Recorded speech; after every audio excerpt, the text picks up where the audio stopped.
Good evening, ladies and gentlemen. Welcome to the Friday, June 24th edition of StudentLoanJustice.org. My name is Alan Collins. Hope everybody is doing well out there in the world. If you have any questions or comments and you're watching us on Twitter or on Facebook, then by all means, throw them out, and I'm happy to respond to them. I'm going to keep it quite short tonight, ladies and gentlemen. It's the weekend, and I've been pulling double time on my live streams this week, filling in for Ed and whatnot. So let me just say let me say all the things I always say first, quickly. Got to get bankruptcy rights back. Whether you would ever or never file for bankruptcy is not important.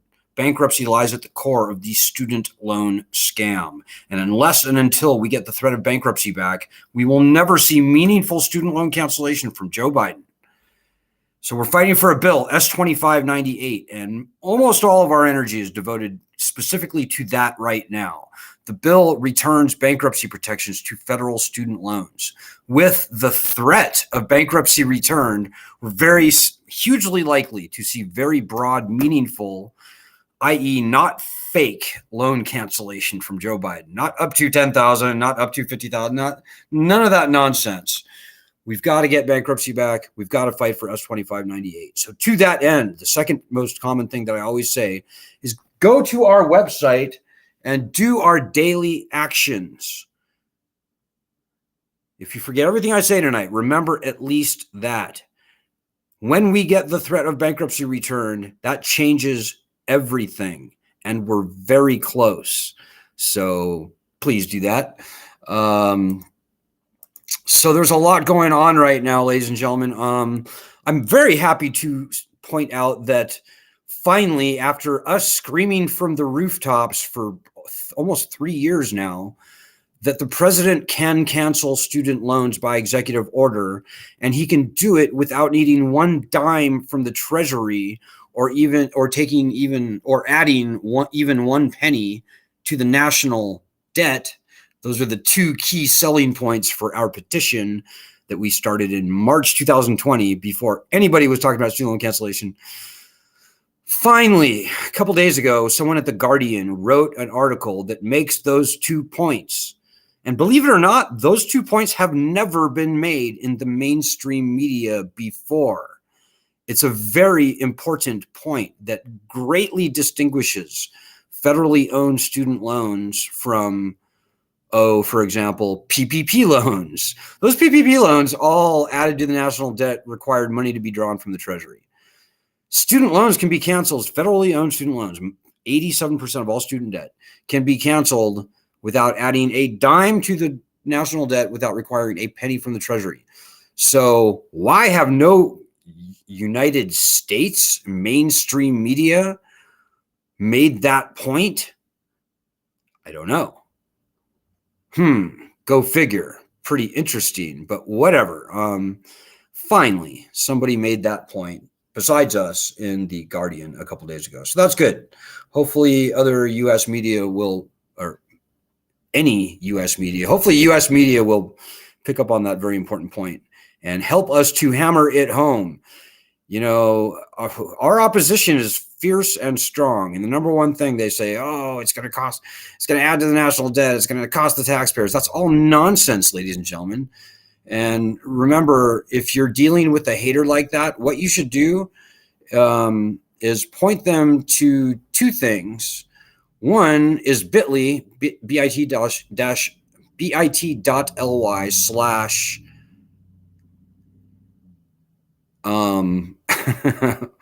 slash. Oh, no, I don't have that bit.ly linked.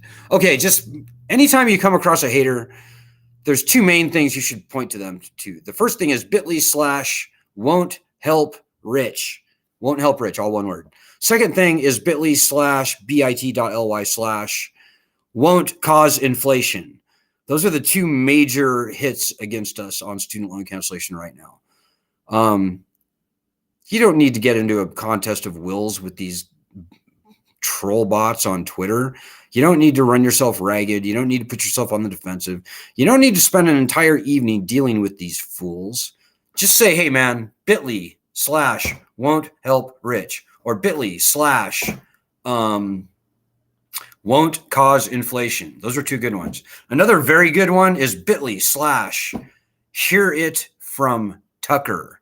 HEAR, hear it from Tucker. That's a Tucker Carlson video where Tucker agrees with us, both on bankruptcy and on student loan cancellation. So, and if you want to see all kinds of snappy answers to stupid comments, go to bit.ly/SLJ links. bit.ly/SLJ links. And you can see all the answers already written up in article format, very easy, concise, and quick, and to the point, and it shuts the haters down. Saves me a lot of time. So as you're going forward fighting this battle, you may want to consider doing that because it'll save you a lot of time. Saves me a lot of time. So as I was saying. So we have some comments here, I see. First of all, Vanjie's with us tonight. Vanjie and Are You Gino? Vanjie says, don't be distracted by Roe. I'm not sure what you mean by, Roe versus Wade. Okay. First of all, let me say, guys, we are firstly nonpartisan group. The only issue we take any stand on is student loans. We are politically nonpartisan. However, we are partisan aware. So on that, I think it is appropriate for us to comment on the impact of this ruling on us, distressed student loan borrowers. First of all, nearly 60% of student loan debt is held by women. So there's that. But as a political matter, right now, it's the R's are against loan cancellation. The D's are for loan cancellation. It's a nonpartisan issue, guys.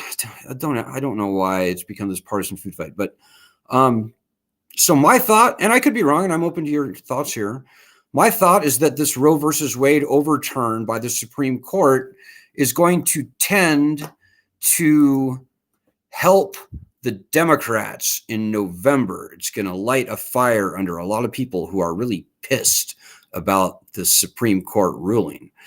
So how that will affect us, my gut tells me that the Democrats will feel less compelled to fight for us, for student loan cancellation and bankruptcy for student loans. Because that's the way it always happens. Whenever a party thinks they've got you, they're not going to fight for you. So, or if their fortunes improve in other areas, they will worry about you less. So that's kind of what I think generally is going to be the impact of this Roe versus Wade thing on us. But even given all that, the Democrats are in an extraordinarily difficult position. Biden has not helped. It would take, I still think, even with this Roe ruling, I think it will take a huge, almost a miracle for the Democrats to avoid being crushed in November. Now, the Roe thing helps them. It's true. But will it even the odds? No, I don't think it will, guys. I don't think it will. I think the economy is a huge thing. And I also think, and this segues into the topic for tonight, there are 57 million student loan borrowers in the country. Half of them are Republican or independent. 85% of them are distressed on their student loans. That includes private loans, by the way, federal and private, and cosigners as well. 57 million people. So there's probably around 45 million distressed student loan borrowers in the country. Half of them are either Republican or independent. 45 million people is enough to elect a president outright. It's a huge voting bloc. And Joe Biden has absolutely pissed them off, all of them, whatever their political stripes are. Like us. They are us. And Joe Biden has massively put his finger in our eye, like hard. He poked us hard in the eye. The last election was very close. Most people will will acknowledge it was an extremely close election. I think Georgia came down to like 11,000 votes or something. So Joe Biden has pushed away 45 million voters from him and from the Democratic Party. It's a very hard number to overcome, just that issue alone.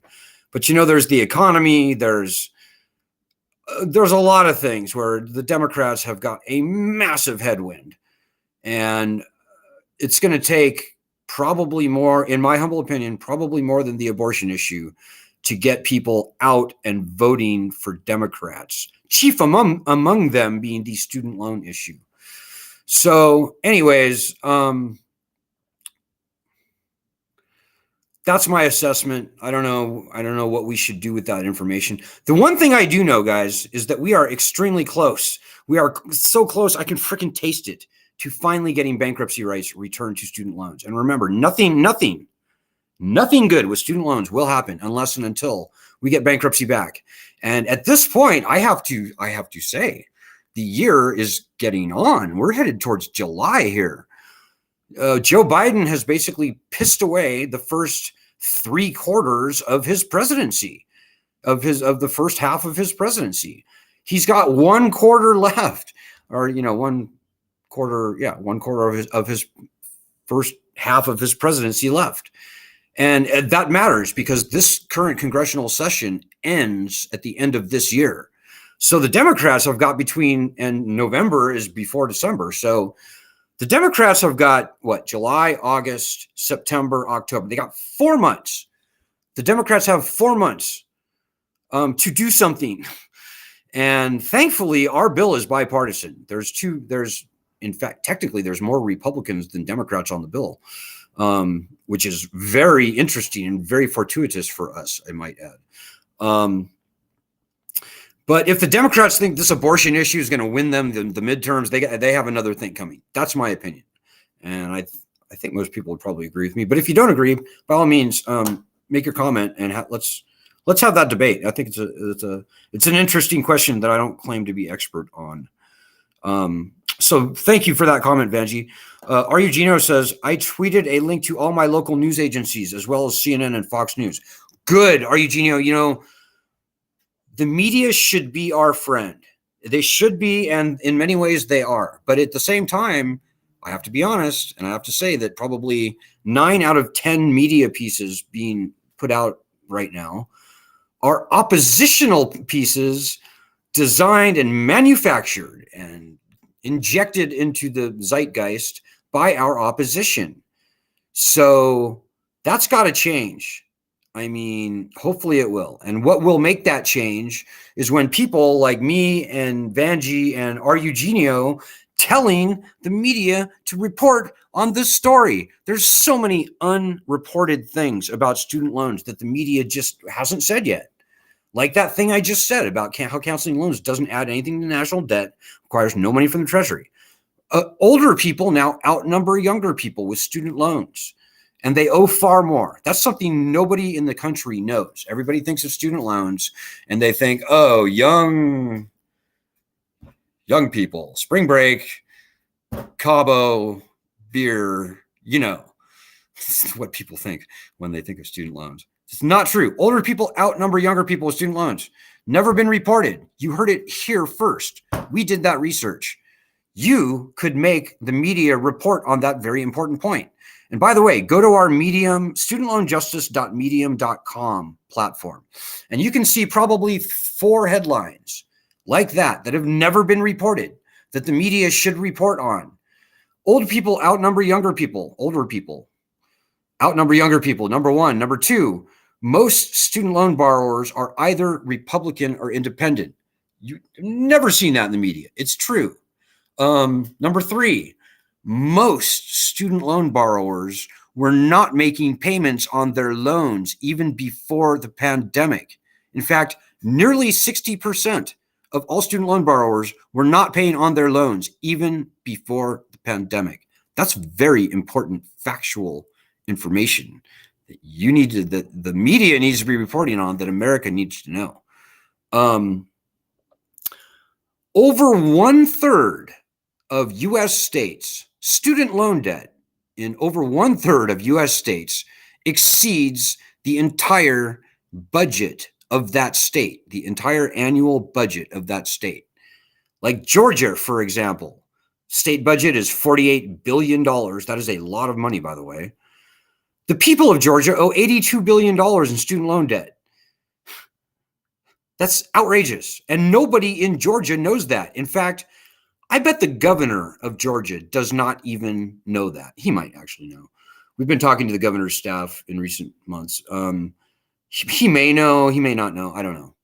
But I can guarantee you that almost no state legislators and the governors of most states where student loan debt exceeds the entire state budget even know that. And they won't know until either you tell them or your local media reports that fact. You have no idea how important you are, guys. You have no idea how important this group is. Just those 4 or 5 facts alone that I just spewed out. If everybody in America knew that, it would change everything. And by the way, it's not just Georgia. It's pretty much the entire South. It's Florida. It's Texas. It's Indiana, North and South Carolina. It's Indiana. It's Ohio. It's Tennessee. It's all kinds of southern red Republican states where student loan debt exceeds the entire state budget. So check out our Medium platform, studentloanjustice.medium.com, and you can see similar unreported stories, more than just what I just said, by the way. So Vanjie says, as disgusted as I am with Schumer and Warren's half-assed $50K, she also has locked in support that inflation is a non-issue. Yeah, that's true. We're thrilled that Elizabeth Warren and Chuck Schumer basically stole our idea, which is fine. They co-opted the concept of canceling student loans by executive order. We're thrilled that they did that. We're just pleased as punch. However, they wrecked it by putting these fake, artificial, up to $50,000 caps on the loan cancellation they're calling for. That is a dick move, I just have to say. Those are weasel words. Those are a politician's lawyer words. Up to could mean anything. And we've been around for 17 years, guys, and we know that at the end of the day, what that would come to mean is almost nothing for almost everyone. So shame on Elizabeth Warren for that. Kudos to Elizabeth Warren and Chuck Schumer for doing it. Shame, big shame on them for wrecking it like that. But then again, kudos to Elizabeth Warren for arguing pretty strongly and I think pretty effectively against the argument that canceling student loans will cause inflation. That's bullshit. Oh, that's another very good thing. Oh, I already said bit.ly/won't cause inflation. The skinny on that is that the 8.6 or so percent inflation that we're running at right now is costing the average household $500 per month, more actually, $550 per month. Canceling student loans, even in the highest case scenario where just assuming that 100% of everybody was paying before the pandemic and will now not be paying, which is completely false, but even assuming that, canceling student loans only returns an average of $400 per month into the pockets of federal student loan borrowers. So canceling student loans won't even allow those borrowers to keep up with the inflation, let alone cause more inflation. So it's a very good point. Elizabeth Warren, we have a love-hate relationship with, ladies and gentlemen. We were featured on a top story on 60 Minutes in May 2006. And Elizabeth Warren, we were the featured guest, but Elizabeth Warren was probably the strongest expert guest that was expert interview for that top story. And by the way, it was her very first big splash in the national spotlight, I might add. So this 60 Minutes piece pretty much made Elizabeth Warren. And she said all the right things back then. She taught bankruptcy law at Harvard. But here we are 16 years later, And Elizabeth Warren has said good things about bankruptcy. There's no doubt in years past. But like right now, she is purposely quiet on whether she supports S2598. That is baffling. Elizabeth Warren is playing some political tricks. I don't understand them. I don't like them, and neither should you. It's that kind of weird, sneaky, sort of clever wording that she inserted into her. So all those things taken together make me really not trust people like Elizabeth Warren. And I wish I could say that we trust Elizabeth Warren. I wish we could say that. But I can't say that, guys. Right now, there's almost only one politician that we sort of trust, and that would be Senator Dick Durbin out of Illinois. He is the chairman of the Judiciary Committee. He has always said what he means over the 15 years that I've known him. He is sponsoring our bill. He has gotten a couple of Republicans to come across the aisle, join him in co-sponsoring this bill. He's really the only guy that I can say that I trust. Even like Bernie Sanders, I can't really say that I trust him.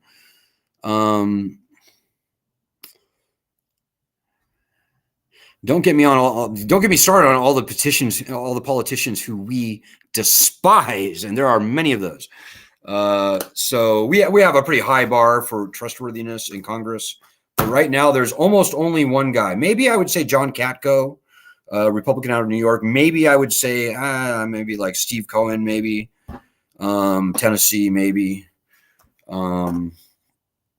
Anyways, Eugenio also says student loan voters will count. The Dems are so screwed. They need all the votes possible. Yeah, that's absolutely true. The Democrats are screwed. However, I must say that Republicans appear to be working very hard to snatch defeat from the jaws of victory. I mean, the Republicans are like Biden did. They are jabbing us student loan borrowers, us 45 million distressed out of 57 million distressed student loan borrowers. They are jabbing us in the eye, worse than the Democrats. It's kind of like a good cop, bad cop thing. The Democrats are pissing us off and teasing us. The Republicans are wagging their finger at us and trying to make us feel bad. So it's almost like a race to the bottom. Like which party is more interested in just absolutely pissing us off?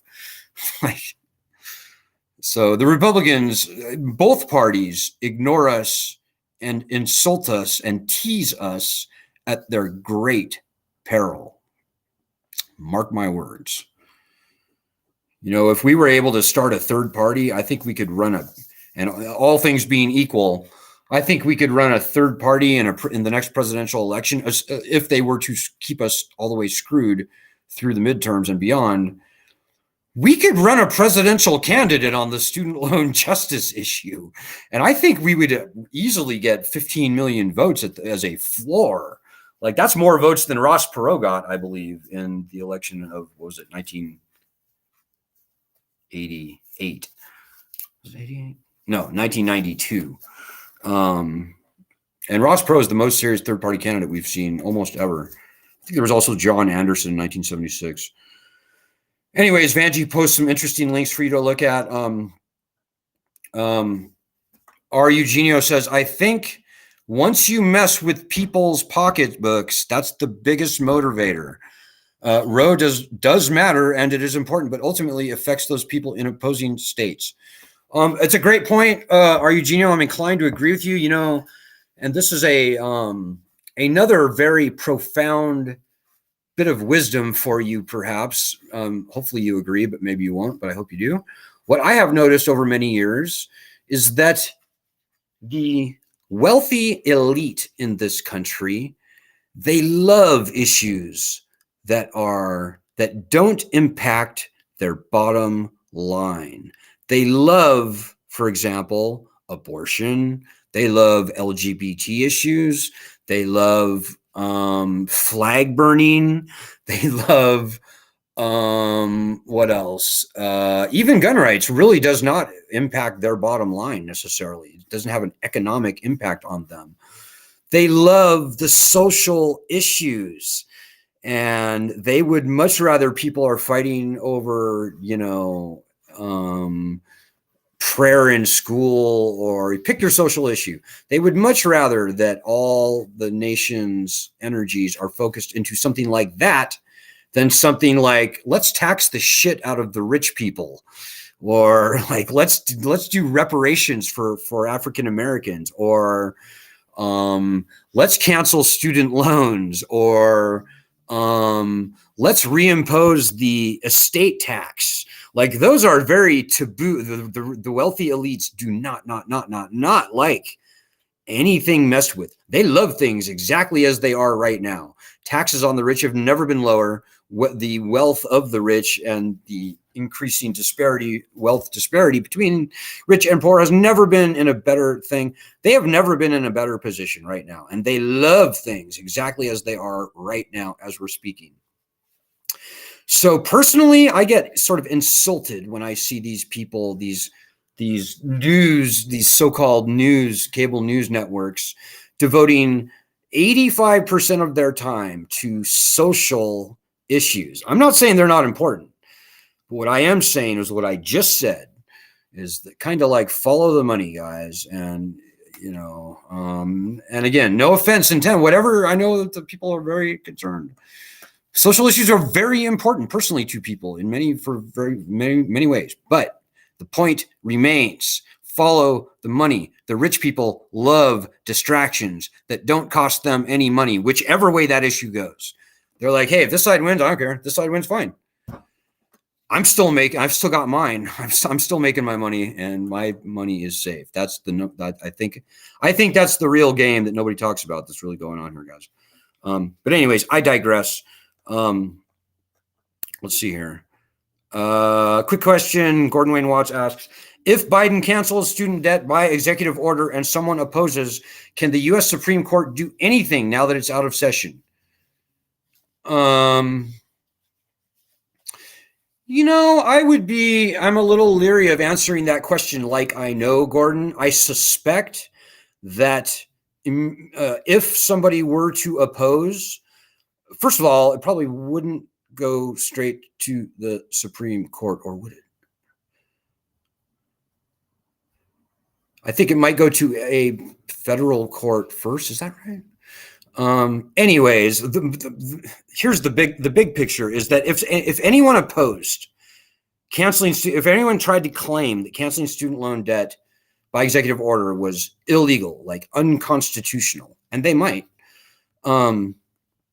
there is not only a law called the Anti-Deficiency Act, there is also plain language, clear language in the Constitution, which says that the president cannot take any action that obligates Congress to spend money. It cannot obligate money to be drawn from the Treasury.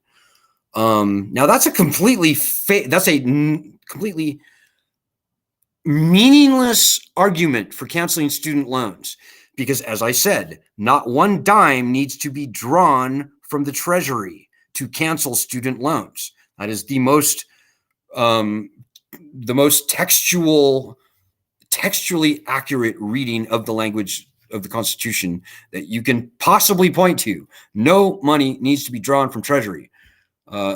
All the money that was ever going to be drawn from Treasury has already been drawn to fund these loans. It happened many years ago. Congress approved that. So the people opposing have not a leg to stand on. But as a practical matter, if the president was to cancel loans, let's say just pie in the sky, all federally owned student loans right now today, would the Supreme Court be able to stop it? I think there might be a way to get a federal injunction on that executive order, although I could be wrong. I don't know. It's an interesting question, Gordon. But my gut tells me, just as a practical political matter, if the president was to tell the secretary to cancel all the loans right now today, announce that he did it, I think it would be done. And I think there is almost nothing that anyone could really do. Once you can't really unring that bell. If the president says, I'm signing an executive order right now telling the secretary to cancel the loans, yeah, he might get sued for it. But at that point, everybody's like, yay. And they rip their loan papers up and they throw them away and they call Sally Mae and they say, you or whatever happens. And there's no way to put that genie back in the bottle. You can't put that toothpaste back in the tube. And we're pretty much already there anyways, guys. I'm just saying, before the pandemic, 60% of everybody was not paying. Today, almost nobody's paying. And when and if they ever muster the courage to try to turn this lending system back on, almost nobody's going to pay. I'd be stunned if even 20% of the people paid. So okay, guys, I've gone a little longer than I was thinking tonight, but just remember, do the daily action. We need you. You're not better than us.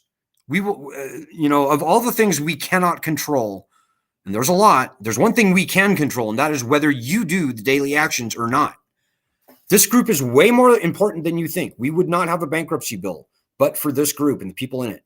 We probably would not even be talking about student loan cancellation by executive order. But for this group, our petition and the people in it, the people who signed it, this stuff is not happening in a vacuum. This is your battle. And if you're not fighting it, you're losing it.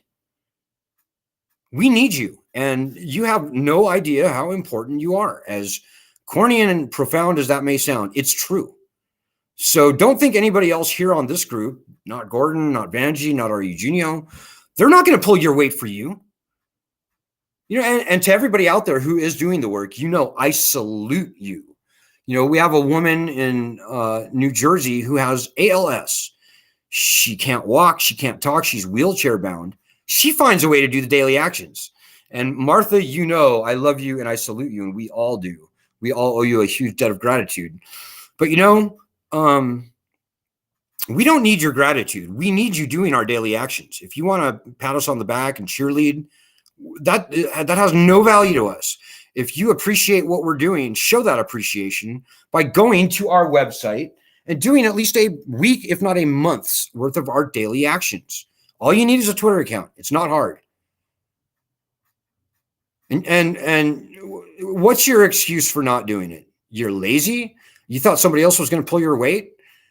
What good excuse do you have? You don't have any good excuse. And quite frankly, shame on you. If you have no intentions of doing the work necessary to solve this problem, then I would humbly ask you to get the F out of our group, because we don't want you here. And I think I speak for tens of thousands of people on our group out of the millions who are doing stuff. Tens of thousands is great. We should have hundreds of thousands of people doing our daily actions. If you're not, then you're part of the problem. I'm sorry, but we don't want you here. You're not better than us. We're not going to carry your weight for you. We're all distressed borrowers just like you are. So get off your ass and help, or go, or just leave. So I've never been more optimistic. We've never been closer. I've never been more hopeful. But I've never been more sure that the people who have not been doing anything need to get off their fucking asses and do something. So just remember. And with that, I think I'm going to let Terry Dodd take us out. Terry Dodd says, daily actions make a huge difference. So do it or get out of the group. I concur. And be hopeful. And by the way, it helped. It feels good to fight this fight. It's cathartic. The founders are on our side. 45 million other people are on our side, whether they even know about us or not, and they will not know unless and until you tell them. And we need you to, because we need them here. We need them helping. We need them doing the daily actions too. There's hundreds of millions of people who we are fighting for, who haven't even been born yet, who don't deserve to be conquered and enslaved by unconstitutional debt. And there's potentially billions of people, future Americans in the next decades, for whom this precedent cannot be allowed to stand. If they can do to student loans if they can do to other loans what they've done to student loans, this is the camel's nose under the tent, guys. There are some bad people, and they would very happily conquer and enslave this entire country in debt. And if they can do to other loans what they did to student loans, they will. So there's a lot riding on this, and I know it sounds profound, but in fact, with God as my witness, it is true. So